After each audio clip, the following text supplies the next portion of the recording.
کھانے کے بعد منسا پھر سے فائلز میں سر دے کر بیٹھ گئی۔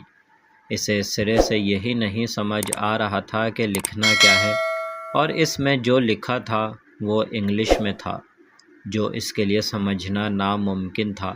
وہ اپنے چہرے پر آتی لٹوں کو ہٹاتی تیزی سے اپنا پین چلانے لگی۔ جو اس کی سمجھ میں آیا، چاہے وہ غلط تھا یا صحیح، وہ لکھتی گئی۔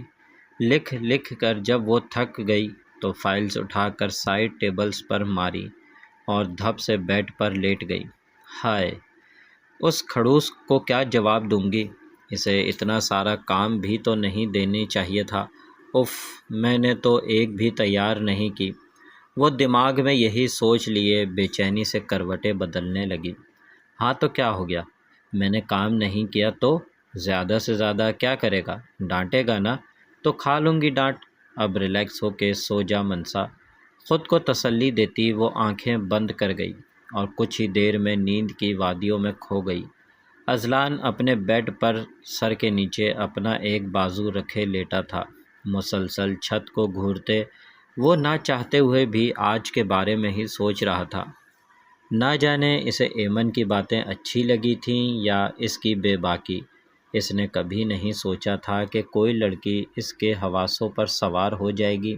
نہیں، مجھے اس کے بارے میں نہیں سوچنا، اس کی وجہ سے میرے بزنس سے دھیان ہٹ سکتا ہے، اس نے دل میں خود سے ہی کہا اور آنکھیں بند کر کے سونے کی کوشش کرنے لگا۔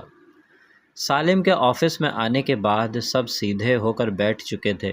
سب اپنے اپنے کام میں مصروف تھے سوائے منسا کے۔ وہ پریشانی سے اپنی سیٹ پر بیٹھے سالم کے غصے سے بچنے کی ترکیبیں سوچ رہی تھی۔ کچھ دیر کے بعد اس کے پاس پڑا ٹیلی فون بجنے لگا۔ فون پر سالم ہی تھا، جس نے اسے اپنے روم میں آنے کا کہا۔ فون بند کرنے کے بعد اس نے ایک گہرا سانس لیا اور اسے سب کچھ سچ بتانے کا سوچ کر اٹھی اور مرے مرے قدموں سے اس کے آفس کی طرف چل دی۔ میں آئی کم ان سر؟ منسا کی آواز سالم کے کانوں میں پڑی۔ کم ان، یہ کہتے اس نے سارے کام چھوڑے اور سیدھا ہو کر بیٹھ گیا۔ منسا ہاتھوں میں ڈھیروں فائلز لیے آئی جنہیں وہ بہت مشکل سے سنبھال رہی تھی۔ وہ ٹیڑھی میڑھی چلتی ہوئی آ رہی تھی اور سالم اپنے مخصوص سنجیدہ چہرہ لیے اس کی چال کو ہی دیکھ رہا تھا، جس سے وہ اور زیادہ ڈسٹرب ہو رہی تھی۔ اچانک اس کا پاؤں پھسلا اور وہ ساری فائلز سمیت سالم کے ٹیبل پر جا لگی۔ اس کے سارے بال اس کے منہ کو چھپا چکے تھے۔ شرمندگی کے مارے اب اس سے سر نہیں اٹھایا جا رہا تھا۔ سالم اپنی دونوں ہاتھ کی انگلیاں ملا کر ٹھوڑی کے نیچے رکھے مسکراہٹ کو مکمل طور پر دبائے اسے ہی دیکھ رہا تھا۔ کچھ ہمت کر کے منسا نے سر اٹھا کر اس کی طرف دیکھا۔ اپنے ایک ہاتھ سے بال کانوں کے پیچھے ارستے اس نے دانت نکالے۔ بیٹھ جائیں۔ سالم نے اسے شرمندہ نہ کرنے کی غرض سے اس کی حرکتوں کو نظر انداز کرتے ہوئے کہا۔ منسا اسے دیکھتی اس کے سامنے والی سیٹ پر بیٹھ گئی۔ کیا ہوا میڈم منسا؟ بڑی گڑ گڑا رہی ہیں آج؟ سالم نے ہلکا سا مسکراتے ٹھہرے لہجے میں کہا۔ کچھ بھی نہیں ہوا سر، وہ ایکچولی آج ہیلز پہنی ہے نا، تو اسی لیے شاید۔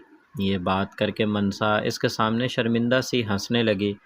اتنا تو وہ اندازہ کر چکی تھی کہ یہ دل ہی دل میں اس پر ہنس رہا ہوگا۔ چلیں، آپ یہ بتائیں جو کام کرنے کا کہا تھا اس کا کیا بنا؟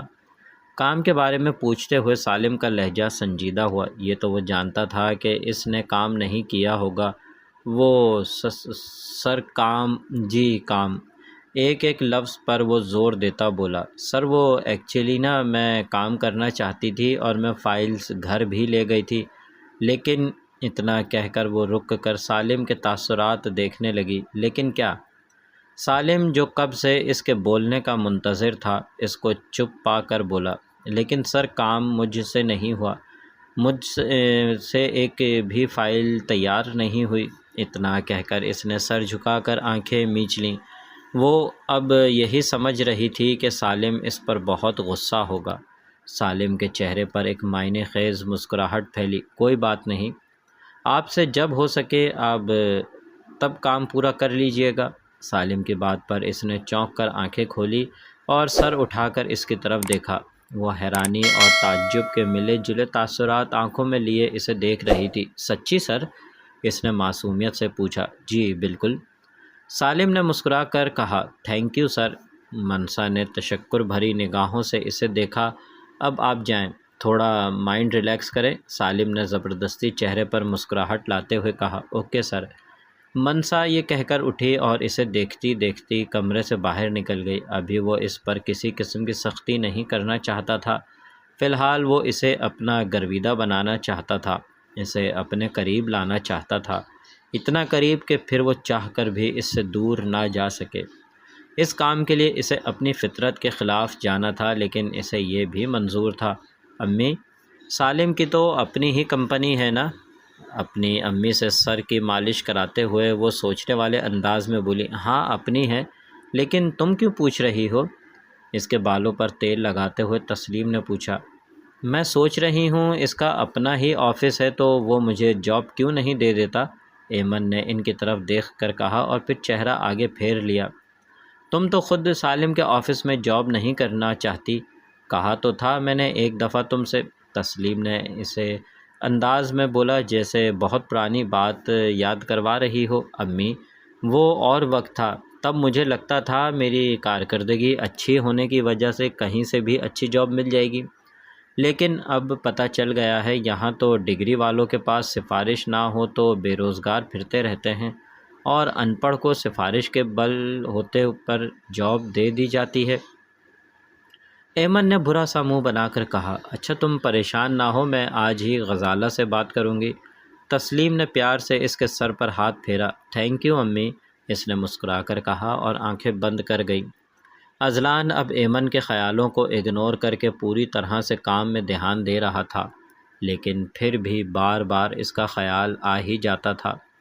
وہ جیسے فرسٹ سائٹ لو پر یقین ہی نہیں تھا، اب اسے خود ہو چکا تھا، جسے وہ قبول کرنے کو بھی تیار نہیں تھا۔ کام تو اس سے ہو ہی نہیں رہا تھا۔ وہ سارے کام چھوڑ کر ایک ہاتھ کی ہتھیلی پر منہ ٹکائے بیٹھ گیا۔ کچھ دیر بعد ایک ملازم بھاگتا ہوا آیا۔ اذلان صاحب، اذلان صاحب۔ اذلان خیالوں سے نکل کر اسی کی طرف متوجہ ہوا۔ کیا ہوا، اتنے گھبرائے ہوئے کیوں ہو؟ پریشانی سے اس نے کھڑے ہوتے ہوئے کہا۔ صاحب جی جلدی چلیں، فخر صاحب نے آپ کو جلدی بلایا ہے۔ ملازم نے اسے اپنے ساتھ آنے کا اشارہ کیا۔ اس نے اور کوئی بات نہ پوچھی اور اس کے ساتھ چل پڑا۔ فخر صاحب اپنے آفس میں ہاتھ میں اخبار اٹھائے پریشانی سے اپنے ہاتھوں کو بالوں میں پھیر رہے تھے۔ کیا ہوا ہے بابا؟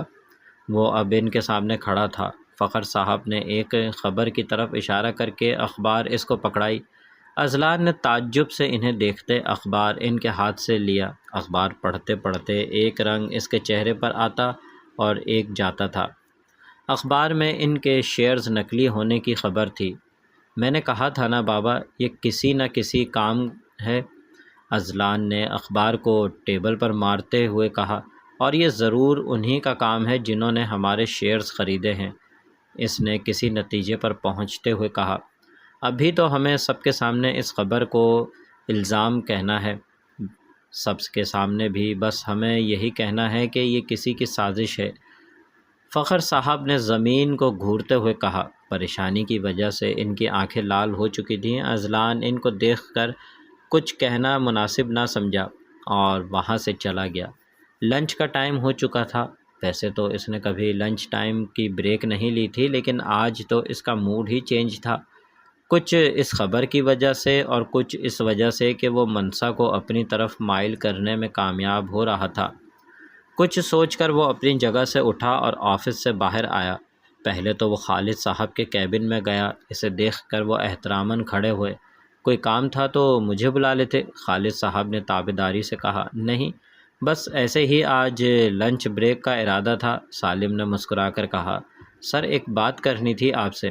خالد صاحب نے اس کا موڈ خوشگوار دیکھ کر بات کرنا چاہی۔ جی بولے، میں سن رہا ہوں۔ اپنی پینٹ کی جیبوں میں ہاتھ دبائے وہ اب سیدھا کھڑا ہو چکا تھا۔ سر یہ جو آپ نے نیو سیکرٹری رکھی ہے، سوری بٹ یہ مجھے کسی کام کی نہیں لگتی، خالد صاحب نے ڈرتے ڈرتے کہا۔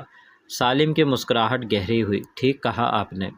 خالد صاحب نے حیرانی سے اس کی طرف دیکھا، لیکن اس کو رکھنا ضروری ہے، اور جہاں تک بات ہے کام کی تو اس کے لیے میں کوئی نیو سیکرٹری ڈھونڈ رہا ہوں، جلد ہی مل جائے گی۔ مسکرا کر اس نے اپنی بات ختم کی اور سر کو جنبش دی۔ خالد صاحب نے بھی اس بات میں سر ہلا دیا۔ چلیں، آپ اپنا کام کنٹینیو رکھیں، ان سے کہتا اس نے باہر کی طرف قدم بڑھا دیے۔ اس کا رخ اب منسا کی جانب تھا۔ منسا اپنا پورا دماغ لگا کر کچھ لکھنے میں مصروف تھی۔ لگتا ہے بہت مصروف ہیں آپ؟ اس کی آواز پر اس نے سر اٹھا کر اسے دیکھا اور جلدی سے کھڑی ہوئی۔ سر آپ؟ نہیں، میں تو نہیں بزی، لیکن کوئی کام تھا آپ کو؟ اٹھتے وقت گرنے والی فائلز کو سنبھالتے وہ بولی۔ سب آفس والے انہی کی طرف دیکھ رہے تھے۔ سالم نے ایک نظر سب کو دیکھا تو سب دوبارہ کام میں مصروف ہو گئے۔ کام تو کوئی نہیں تھا، بس لنچ ٹائم تھا تو سوچا لنچ ہم ساتھ کر لیتے ہیں، اگر آپ کو کوئی اعتراض نہ ہو تو۔ وہ اس کی آنکھوں میں دیکھتے بولا، نہیں سر، مجھے کیا اعتراض ہوگا۔ گڈ، میں گاڑی میں آپ کا ویٹ کر رہا ہوں، آ جائیے گا۔